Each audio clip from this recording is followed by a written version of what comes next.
Hi hello mother യൂണിവേഴ്സിലേക്ക് സ്വാഗതം. നമുക്ക് നോക്കാം എൻ്റെ വ്യൂസ് മനസ്സിൽ വിചാരിക്കുന്ന കാര്യം സാധിക്കുമോ. Okay, yes or no question ആണ്. നിങ്ങളെപ്പോലെ തന്നെ കാർഡ്സ് ഞാനും കാണുന്നില്ല, ഇവിടെ ഷഫിൾ ചെയ്തെടുത്ത് വയ്ക്കുന്ന കാർഡ്സാണ്. ഓക്കെ, നിങ്ങൾ മനസ്സിൽ വിചാരിക്കുന്ന കാര്യം സാധിക്കുമോ. ഓക്കെ, ഫസ്റ്റ് സെക്കൻഡ് ഒരു കാർഡ് സെലക്ട് ചെയ്യോ. നിങ്ങളൊരു കാർഡ് സെലക്ട് ചെയ്തു എന്ന് വിശ്വസിക്കുന്നു.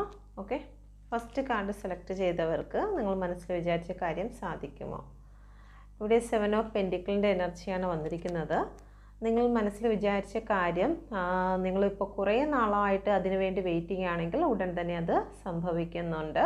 ഇല്ല, നിങ്ങൾക്ക് ഈ അടുത്ത സമയത്തായിട്ടാണ് നിങ്ങൾ മനസ്സിലൊരു കാര്യം ആഗ്രഹിച്ചതെങ്കിൽ അതിന് കുറച്ച് വെയിറ്റ് ചെയ്യേണ്ടതായിട്ടുണ്ട്. കാരണം 7 ഓഫ് പെൻറ്റിക്കിൾ എന്ന് പറയുമ്പോഴത്തേക്ക് നിങ്ങൾ മനസ്സിൽ വിചാരിച്ച കാര്യം 100% സക്സസ്സിലേക്ക് വരും. പക്ഷേ അതിനുവേണ്ടി ഒരു നല്ല വെയിറ്റിംഗ് എനർജി ഇവിടെ കാണുന്നുണ്ട്. ഓക്കെ, രണ്ടാമത്തെ കാർഡ് സെലക്ട് ചെയ്ത വ്യക്തികൾക്ക് നിങ്ങളുടെ ജീവിതത്തിൽ ഒരു സ്റ്റാർട്ടിങ് വരുന്നുണ്ട്. മേജർ ആർക്കാന കാർഡാണ്. നിങ്ങൾ മനസ്സിൽ വിചാരിച്ച കാര്യം സക്സസ്സിലേക്ക് വരുന്നുണ്ട്. എങ്കിലും നിങ്ങൾ മറ്റുള്ള വ്യക്തികളുടെ നിങ്ങളോട് ലോയലായിട്ടുള്ള അല്ലെങ്കിൽ സ്പിരിച്വൽ ആയിട്ടുള്ള വ്യക്തികളുടെ ഗൈഡൻസ് നിങ്ങൾ മനസ്സിൽ വിചാരിച്ചിരിക്കുന്ന കാര്യവുമായി ബന്ധപ്പെട്ട് ആവശ്യമായിട്ടുണ്ട്. നിങ്ങൾ മനസ്സിൽ വിചാരിച്ച കാര്യം 110% സക്സസ്സിലേക്ക് പോകും.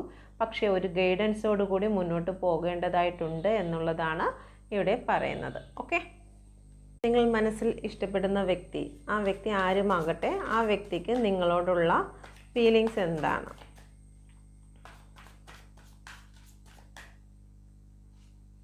One two. ഓക്കെ, നിങ്ങളൊരു കാർഡ് സെലക്ട് ചെയ്യുക. നിങ്ങൾ മനസ്സിൽ വിചാരിക്കുന്ന വ്യക്തിക്ക് നിങ്ങളോടുള്ള ഫീലിങ്സ് എന്താണ്. ഓക്കെ, ഫസ്റ്റ് കാർഡ് സെലക്ട് ചെയ്തിരിക്കുന്നു. ഓക്കെ, നിങ്ങളുടെ പേഴ്സണ് ഇപ്പം നിങ്ങൾ മനസ്സിൽ വിചാരിച്ചിരിക്കുന്ന വ്യക്തിക്ക് നിങ്ങളോട് നിങ്ങൾ ലോയൽ ആയിരിക്കുവാൻ അവർ ആഗ്രഹിക്കുന്നതായി കാണുന്നു. ഓക്കെ, ആ ഒരു ലോയൽറ്റി നിങ്ങൾ കീപ്പ് ചെയ്ത് മുന്നോട്ട് കൊണ്ടുപോകുക. അവർ നിങ്ങളോട് ലോയലാണ് എന്ന് നിങ്ങളോട് പറയുന്നു. ഓക്കെ, രണ്ടാമത്തെ കാർഡ് സെലക്ട് ചെയ്ത വ്യക്തികൾക്ക് നിങ്ങളുടെ പേഴ്സൺ ഒരു ലോങ് ഡിസ്റ്റൻസിനെയാണ് ഇവിടെ കാണിക്കുന്നത്.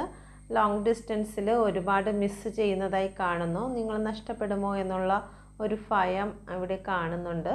ഓക്കെ, ഇതൊന്ന് ക്ലാരിറ്റി കൊണ്ടുവരാം. Please guide me mother universe. എന്തുകൊണ്ടാണ് ഇവിടെ ട്രാവൽ എന്ന് പറയുന്ന കാർഡ് വന്നിരിക്കുന്നത്. ഓക്കെ, ഇവിടെ തേർഡ് പാർട്ടീസ് ഇവിടെ ഇടപെട്ടതായി കാണുന്നു. തേർഡ് പാർട്ടിയുടെ കാരണത്താൽ ഒരു പക്ഷേ നിങ്ങളിൽ നിന്നും അകന്നു പോകേണ്ടി വന്നിട്ടുണ്ടായിരിക്കാം. ഒരുപാട് വേദനയോടുകൂടി തന്നെയാണ് ഇതിവിടെ